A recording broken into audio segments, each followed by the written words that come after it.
Hello, I'm going to try once again to start a video camera, and Daphne the cat wants to be in this show too, and I'm really recording this to read part of the Christmas Carol to our grandchildren. And the first part is this is by Charles Dickens, and it's a Christmas Carol, and the first part is Marley's Ghost. Marley was dead to begin with. There's no doubt whatever about that. The register of his burial was signed by the clergyman, the clerk, the undertaker, and the chief mourner. Scrooge signed it, and Scrooge's name was good upon change for anything he chose to put his hand to. Old Marley was as dead as a doornail. I don't mind to say that I know of my own knowledge what there is particularly dead about a doornail. I might have been inclined myself to regard a coffin nail as the deadest piece of ironmongery in the trade, but the wisdom of our ancestors in this assembly and my unhallowed hand shall not disturb it, or the country is done for. You will therefore permit me to repeat emphatically that Marley was as dead as a doornail.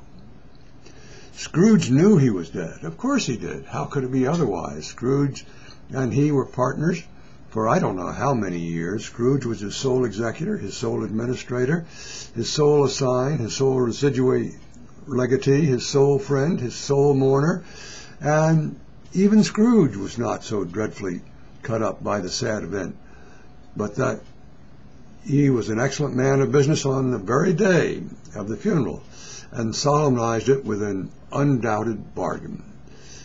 The mention of Marley's funeral brings me back to the point I started from. There's no doubt that Marley was dead.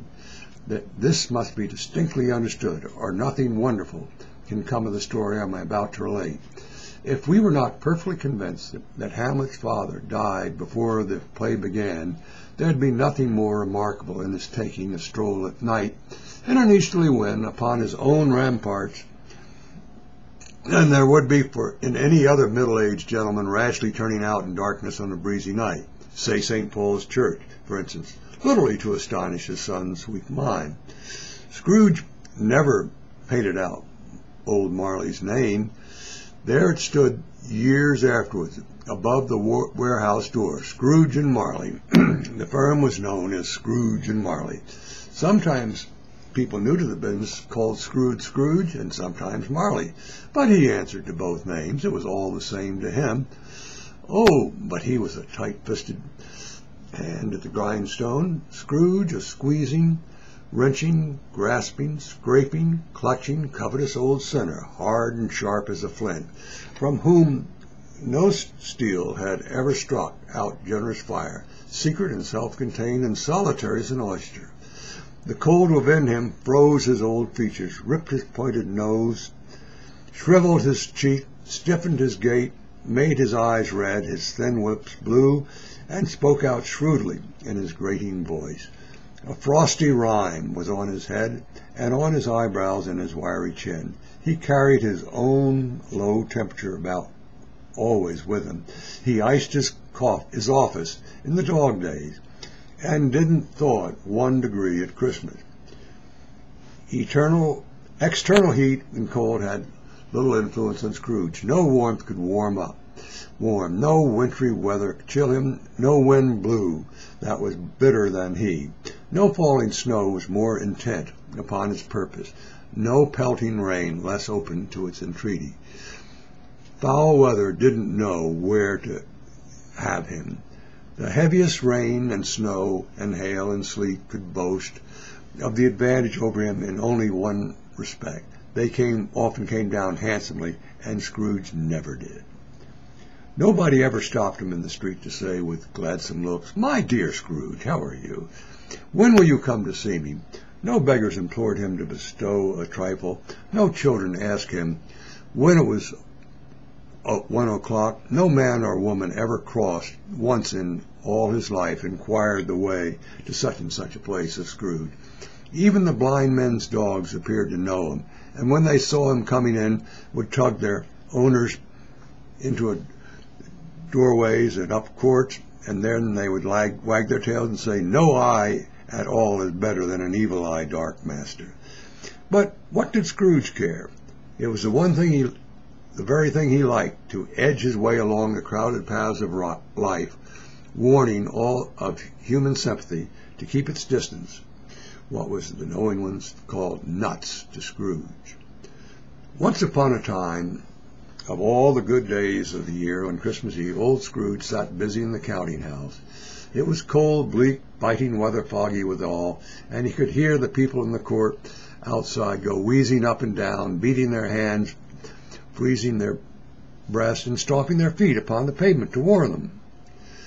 The door of Scrooge's counting house was open that he might keep his eye on the clerk, who in a dismal little cell beyond, a sort of tank, was copying letters. Scrooge had a very small fire, but the clerk's fire was so very much smaller that it looked like one coal. But he couldn't replenish it, for Scrooge kept the coal box in his own room, and so as surely as the clerk come in with a shovel, the master predicted that it would be necessary for them to part, whereupon the clerk would put on his white comforter and try to warm himself at the candle, in which effect, not being a man of strong imagination, he failed. "A Merry Christmas, Uncle! God save you!" cried a cheerful voice. It was the voice of Scrooge's nephew, who came upon him so quickly that this was the first intimation he had of his approach. "Bah!" said Scrooge. "Humbug!" He had so heated himself with rapid walking in the fog and froth, this nephew of Scrooge's, that he was all in a glow. His face was ruddy and handsome, his eyes sparkled, and his breath smoked again. "Christmas a humbug, Uncle?" said Scrooge's nephew. "You don't mean that, surely?" "I do," said Scrooge. "Merry Christmas. What right have you to be merry? What reason have you to be merry? You're poor enough." "Come then," returned the nephew gaily. "What right do you have to be dismal? What right have you to be morose? You're rich enough." Scrooge, having no better answer than that, on the spur of the moment said "Bah!" again, and followed up with "Humbug." "Don't be cross, Uncle," said the nephew. "What else can I be?" returned the uncle, "when I live in such a world of fools as this? Merry Christmas. Out upon Merry Christmas. What's Christmas time but a time for paying bills without money, a time for finding yourself a year older but not an hour richer, a time for balancing your books and having every item in them through a dozen rounds a month presented dead against you." "If I could work my will," said Scrooge indignantly, "every idiot would go about with Merry Christmas on lips, should be boiled with his own pudding and buried with a stake of holly through his heart. He should." "Uncle," pleaded the nephew. "Nephew," returned his uncle sternly, "keep Christmas in your own way, and let me keep mine." "Keep it," repeated Scrooge, "but don't keep it." "Leave me alone, then," said Scrooge. "Much good may it do you, much good it has ever done you." And this will be the end of the reading today.